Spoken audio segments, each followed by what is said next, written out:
everyone, it's Lillian. And it's Felipe. We are the Postmodern family. We are Americans living in the UK. If you like our videos about Americans living in the UK, hit that subscribe button now. Smash it! This video is all about 5 things that Americans should adopt from UK driving. We've learned from living here. Superior driving here, superior driving here, superior driving here. For Americans.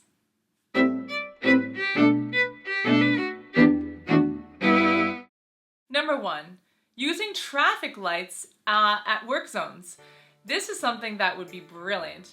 They rarely have it in the US, but in the UK, anytime there is construction on the road and one lane is being totally blocked and you have to use the opposite direction lane to get by, in America, they would typically have construction workers holding a big sign that either says stop and the other side would say slow.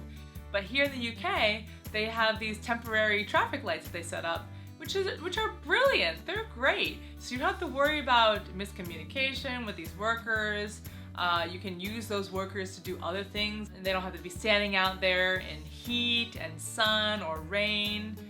So here it's very normal. Every time there is a construction zone, a work zone that is blocking one lane, they use traffic lights.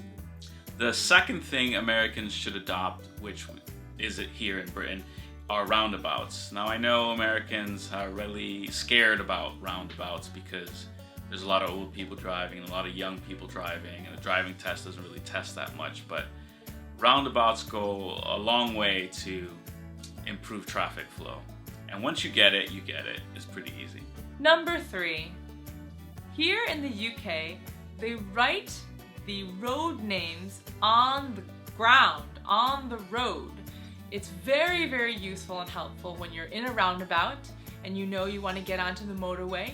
And then sometimes on the motorway or on the highway, the lanes will also include names of the town you're supposed to be going towards or something. It might say London on the ground, and so you know you're on the right lane.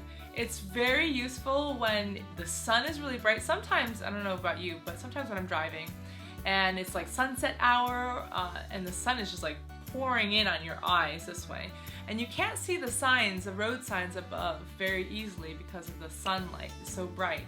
It's great to be able to just look down and make sure you're in the right lane. You look down on the ground. The fourth thing that we should have in the United States that they have here in the UK, which is really cool, is that when you enter parking lots or when you go through tolls, there are cameras and optics that read your license plate automatically. So if you've paid a ticket, your parking ticket online or through the machine, instead of having to feed the ticket into the machine, once you pull into the gate, the camera reads your license plate and says, "Oh, thanks, have a nice day." And the same thing goes for tolls. It just reads your license plate and you get through. And number 5, the last but not least, Americans should adopt UK courtesy while driving. I think it's because the fact that roads here are so narrow and difficult to get around that everyone feels like, they can share the burden, they can share the pain over the difficulty with driving, so that they're okay with letting people in. It's very nice. Could be a little dangerous, but it's very nice, and I think we should do that a little bit more in America. Another thing here is that I hardly hear anybody honking. People don't honk their horns. Only maybe in politeness or telling someone, hey, I'm right over here, but they don't like lay on the horn when they've been waiting for 5 minutes. In the UK, it's very surprising, almost jarring and shocking if you hear someone lay on their horn. Whereas in America, it's kind of like an everyday occurrence. People are just impatient. That's one way to let them out, especially if you drive around Baltimore. People are just like, let's go! That's what they use their horn for. Thanks for watching this video. We hope you enjoyed it. Leave us a comment, and hopefully we will see you again. Sigh! What's that? I don't know.